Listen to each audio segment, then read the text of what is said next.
Depuis plusieurs années, c'est bien la première fois que l'opposition togolaise se retrouve dans une démarche unitaire avec un objectif clair et concis. Après les manifestations de la semaine dernière, une coalition de 14 partis de l'opposition appelle à une nouvelle mobilisation ce mardi 12 septembre devant l'Assemblée nationale, parlement où les députés doivent se retrouver pour l'ouverture d'une section extraordinaire. La dite session de ce mardi sera à huis clos, a déclaré à la télévision nationale le secrétaire général du Parlement.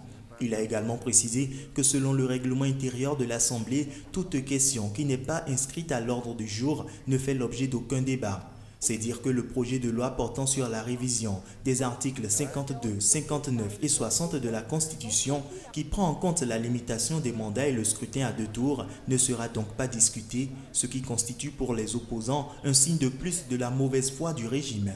Selon l'opposition, pour qui le seul débat qui vaille est celui sur le départ du président Faure Gnassingbé, ce test fantôme n'est qu'un moyen de gagner du temps. Mais du côté du gouvernement, on met en garde contre une manifestation illégale.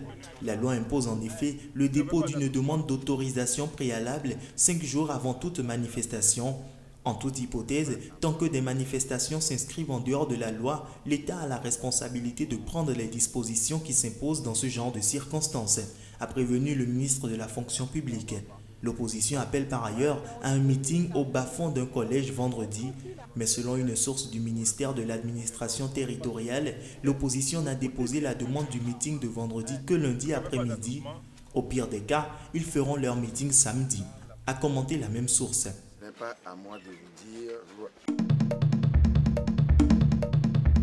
Tous les militants du Rassemblement des Républicains s'imaginaient que la nouvelle constitution, adoptée en 2016, permettrait à Alassane Ouattara de reprendre la présidence du RDR.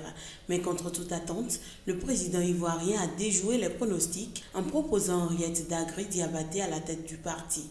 Le chef d'État ivoirien devient président d'honneur de son parti et Kandiaka Missoko Kamara, la ministre de l'Éducation, en est désormais la secrétaire générale.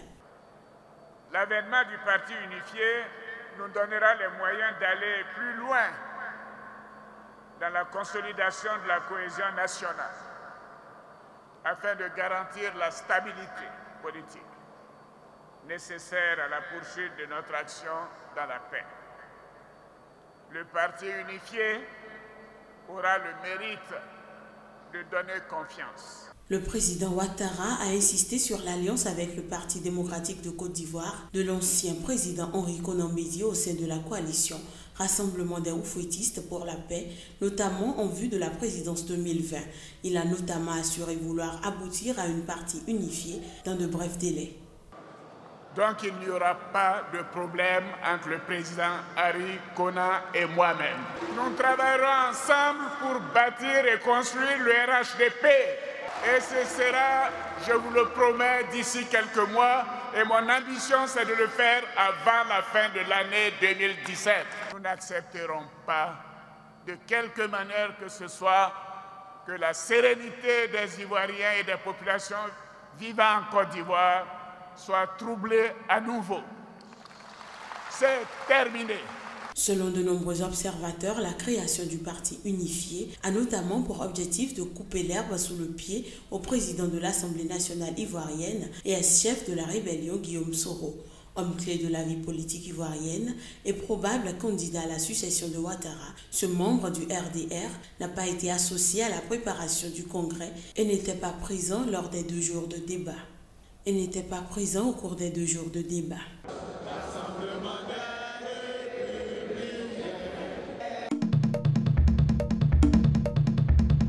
21 personnes sont décédées des suites d'une épidémie de choléra dans le nord-est du Nigeria, selon un communiqué du ministère de la Santé de l'État du Borno, revoyant à la hausse un bilan initial de 14 morts. En date du 4 septembre, 21 morts ont été enregistrés d'après le ministère. So many cases have been checked and Beaucoup de cas ont été vérifiés et jusqu'à présent 3 sont confirmés. Mais il y aura plus de cas, je suis sûr. Avec le choléra, même si c'est un seul cas, c'est une épidémie. Et c'est pourquoi nous n'avons pas baissé les bras. Nous avons établi ces centres de traitement et tous les partenaires étaient ensemble en veillant à ce que la semaine prochaine, nous devrions avoir contrôlé le problème.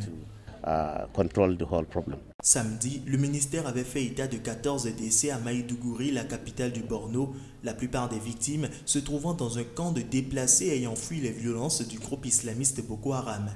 Gouvernement et ONG ont multiplié les mesures d'assainissement et de sensibilisation pour empêcher la propagation de l'épidémie qui a atteint la ville de Dikwa, à 60 km de Maïdougouri, où 5 cas ont été enregistrés.